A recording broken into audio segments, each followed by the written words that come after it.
You know, most people think the Christmas story starts in Bethlehem with Mary, Joseph, and a newborn tucked in a manger. You know, that cute nativity scene there on the fireplace mantel.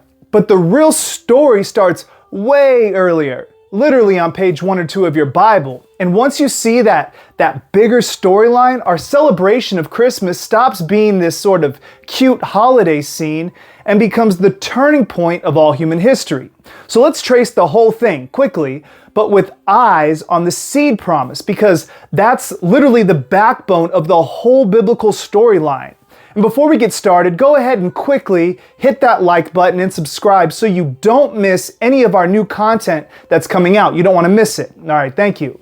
So movement 1, we have creation, the world as it should have been. We're looking at Genesis chapters 1 and 2.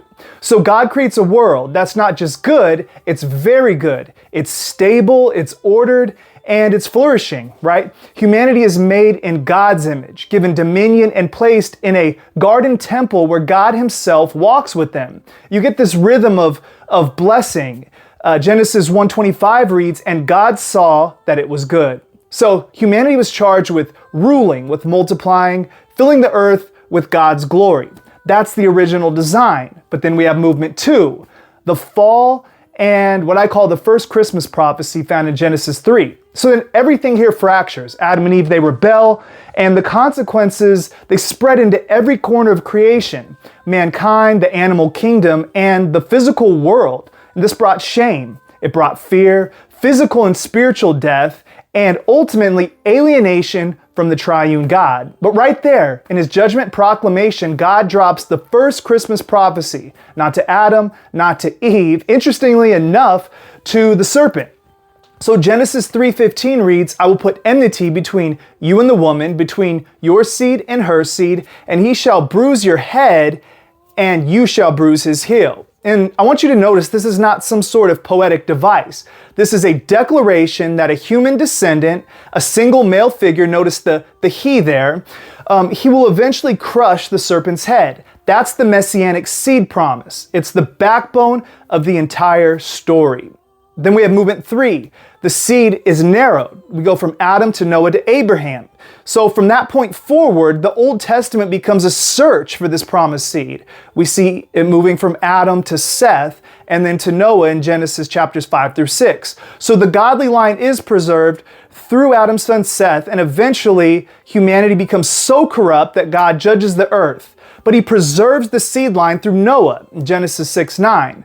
And then it goes from Noah to Shem. So after the flood, the blessing narrows here. In Genesis 9:26 through 27, it reads, "Blessed be the Lord, the God of Shem." And so that's a quiet but intentional narrowing of the messianic line. Then we arrive at Abraham in Genesis chapters 12, 15, 17, and 22 specifically. So here God zooms in dramatically and makes a covenant with Abraham, the Abrahamic covenant. Genesis 12:3 reads, "In you, Abraham, all the families of the earth shall be blessed." But then God gets more specific in Genesis 22:18. He says, "In your seed," Abraham again, "all the nations of the earth shall be blessed." So Paul then, the Apostle Paul, later makes the point that the seed here is singular, ultimately pointing to Christ in Galatians 3:16. This brings us to movement number 4, the seed through Israel's story. So the covenant thread here continues from Abraham to Isaac to Jacob, who was later called Israel, so the patriarchs, then to Judah. And we're looking at Genesis chapters 26 through 49. We see that God says to Isaac, "To your offspring I will give all these lands," in Genesis 26:3. Then to Jacob, "In your offspring shall all the families of the earth be blessed," Genesis 28:14. And then Judah, he gets the royal promise. We see that in Genesis 49:10. "The scepter shall not depart from Judah until Shiloh comes." So now we know the seed will be a king from Judah's line, which brings us to David in 2 Samuel 7. And here God seals it by saying, "A son from your line, David, will have an eternal throne." An eternal throne, interesting. So the seed is now clearly the Davidic Messiah king. Then we have the prophets, and Isaiah pushes it further. Isaiah 7:14, "A virgin will conceive and bear a son." Then Isaiah 9:6, "To us a child is born, and his name shall be called Mighty God, And then the prophet Micah pinpoints the birthplace, Micah 5:2. From you, Bethlehem, shall come forth one whose origins are from the ancient days. Wow.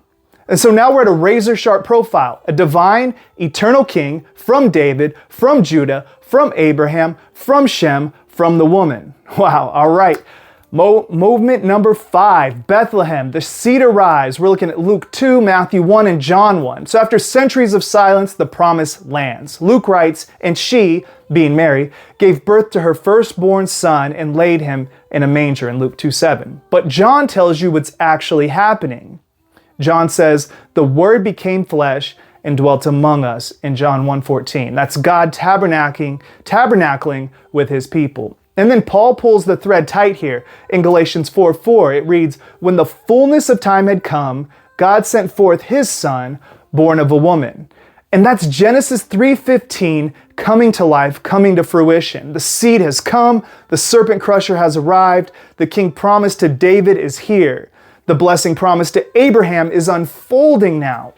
And the one from eternity, from Micah 5:2, is born in Bethlehem. So, Christmas is God fulfilling precisely the storyline that he started in the Garden of Eden. So if Christmas is just about a baby, it's just sentimental. And unfortunately in today's biblically illiterate church, it often is. But if Christmas is about the promised seed, the story becomes unbreakable because it's a promise by God. It means God keeps his covenants. It means history is moving toward a goal. It means the world isn't random or chaotic. It's being steered by the God who made the promise in Genesis and kept it through to Bethlehem. And for the critics out there, for the sticklers, I'm well aware Bethlehem didn't actually happen on December 25th. You know, there's always one wise guy or gal in the comments who like to let you know that, okay? But what do we do with this? So if seeing Christmas through the whole seed promise helps you read your Bible with new eyes, I want you to go ahead and subscribe and share this with someone who thinks the Christmas story starts with shepherds instead of a war declared by God in Genesis 3. This is Apex Apologetic, where I equip believers to engage culture with biblical clarity and to defend the faith once for all delivered to the saints. I'm Dr. Sean Michael, and I'll see you next time. Merry Christmas, my friends. Out.